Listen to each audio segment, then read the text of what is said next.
Hey everybody, welcome back to the K2N Online Paddle School. We are back here on YouTube, and this week we're talking about properly sequencing your motion. When we take paddle strokes, we're trying to engage the entire body. And this means that we need to engage every joint of the body. Sequencing is when we fire each joint and the timing involved with that throughout the paddle stroke. Establishing what is good sequencing allows us to root out poor sequencing when it comes to efficient, powerful stroke. So looking at sequencing, which joints move and when they move is very important for transferring our power and our leverages.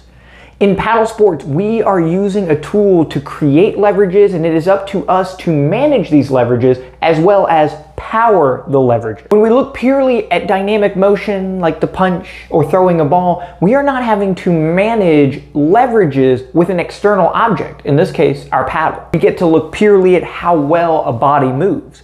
With paddling, we look at this fundamental movement advantage and then start to incorporate around our paddle. And the leverage that we're trying to hone and create is using the tool with positive blade angle, the neutral angle, and minimizing our negative angles the best we can when applying power with our body. Poor sequencing is robbing of these leverages before the stroke initiates or very early on into the stroke. And this accounts for some of the most problematic outcomes to taking poor stroke. When we look at a paddle stroke, the objective inherently is that the blade starts in front of us and it ends behind us. A novice paddler thinks that they're pulling the blade towards them to rush the boat forward, and a more experienced paddler understands that they are creating a pivot point, creating a lever point, and pulling the boat past the blade.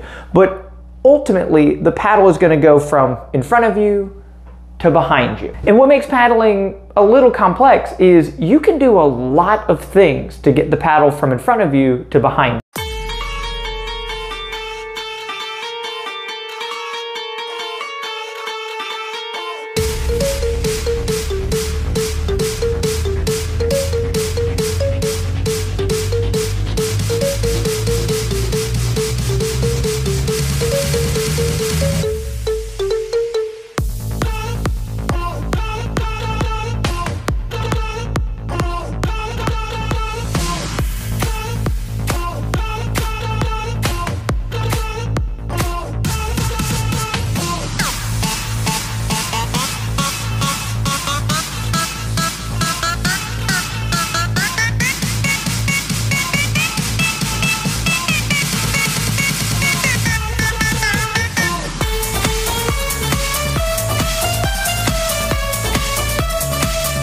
I can set up like so, and I can just fire my elbows, and my paddle is now behind me. The only joint that has moved is my elbow extension and bending. I have completed a paddle stroke purely with my elbow. Or I can lock my arms in place and they're not gonna move, and I can just move my body, and now the paddle is behind me. So it's in front of me and I tilt at the waist and the paddle is behind me. And there are all kinds of combinations of using joints to get the blade from in front of you to behind you. And this is where sequencing reveals its importance, because how we allow the paddle to travel through that motion dictates your overall skill level. So for a pure beginner, getting through the stroke each time and using more than just your elbows and incorporating the whole body, the primary talking point today. Because many paddlers use all of the joints going from the front of the stroke to the end of the stroke. But the sequencing is so important. Which joint moved first? Which joint moved last? How did it move? Where did it go to? These are all very important questions that again symbolize how fast you can move a boat. Going through the motion is one thing. Using all of your joints is another thing.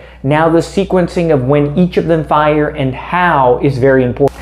So this is applicable with all paddle disciplines, whether you're using a double-bladed paddle or a single-bladed paddler, and it is true with most all dynamic motion. The sequencing that we're looking for is firing the largest joints first and firing the smallest joints last. When we go through motion, it is easiest to use our small joints to take over a movement. We can get from the front of the stroke to the back of the stroke from the success of two joints moving exclusively. Using the larger joint is much more learned, and they move slower through space than an elbow can as well. So moving my hip back through the motion, I can move pretty quickly, but nowhere near as fast as my hand and my arm can do. So we have to train ourselves to be a little more patient with firing these larger joints first. So in order to move your hips faster and more efficiently, your legs have to pump and your knees have to move to create the space for the hip to go forward and back, as well as power the hip. If my legs don't move, I can move my hips, but now it's only supported by my abdomen, my lower back, and my hip flexors,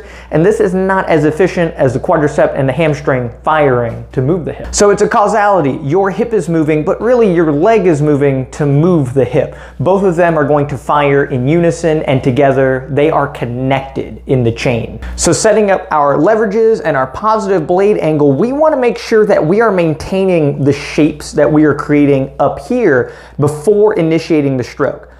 If I fire my elbows before my larger joints, what will happen is these two hand positions are going to switch, and I'm already at the end of the stroke, and I have used up the majority of the leverages with my paddle. Now, once my elbows are done with the motion, the paddle is done with the motion as well. There's not a lot of leverages I have left that I can use here. If I now fire my hips at the end, my largest and most powerful joints have only powered a negative blade angle. We want to make sure that we set up positive blade angle with the arms, and we want to maintain and hold this position and allow the lower body and the hips to power the most powerful leverage points of the stroke. Now as we get to the end of the stroke, now these elbows can begin going through the motion of extension and bending in order to take the blade out of the water. The weakest part of the stroke should be powered by the weakest joint.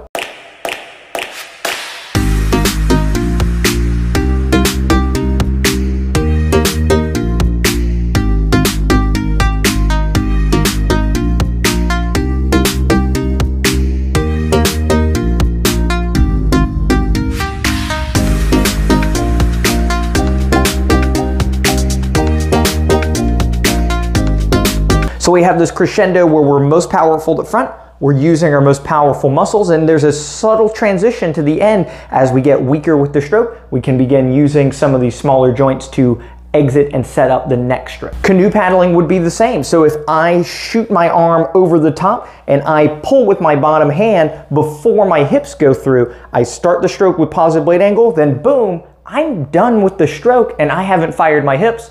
Now I turn like so. My largest joints are powering the weakest part of the stroke.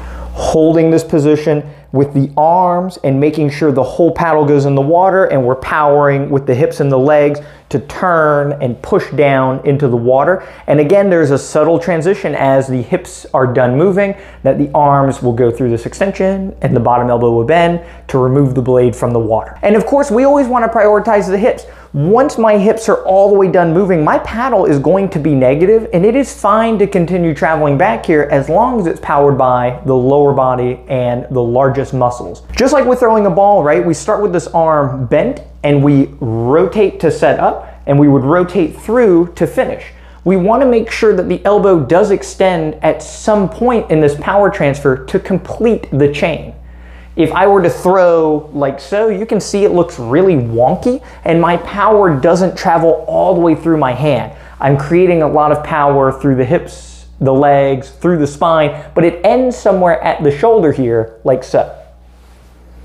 By extending my elbow out towards the end of the motion, this allows me to transfer all that energy from the ground, through the body, and through my hand.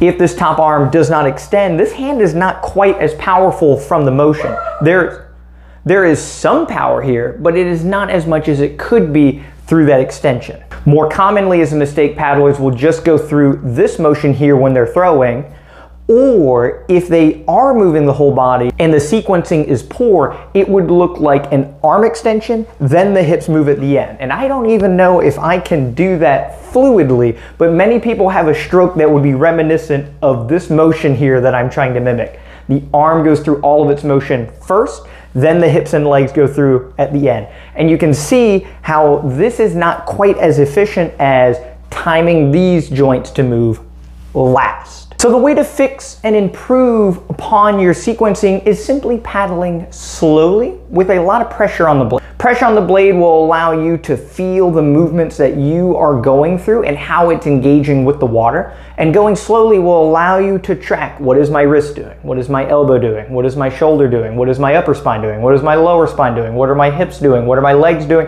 How are my heels interacting with the boat?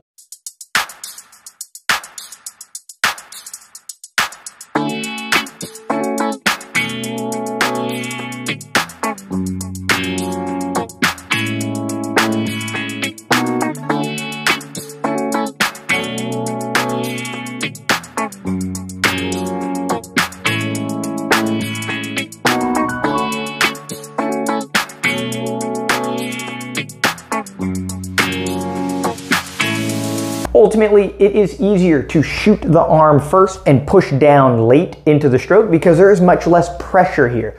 Paddling slowly and looking for pressure allows you to set up these positive blade angles and find that pressure in the water and feel that there's a tangible reward for doing so. Paddling too quickly with little pressure allows you the opportunity to circumvent that pressure in the air and then go through the motion with poor sequence. So take the time to set up drills and improve on how and when the timing of the stroke matches the timing of your body. And if you need some example drills, check out the K2NOnlinePaddleSchool.com. We have over 300 videos and 90 of them are devoted to drills. Incorporating drills into your warm-up is a huge benefit as you start to go through your more cardiovascular and muscular demanding workout. We also offer structured, customized training plans on the K2N Online Paddle School. Work directly with a coach, type up the workout for you, you do it, we talk, we set up the next set of workouts from your previous results and work together to reach your goal. Thank you all so much for checking out the YouTube channel. If there are any suggestions that you have on video topics that you would like to see discussed, broken down, or shown,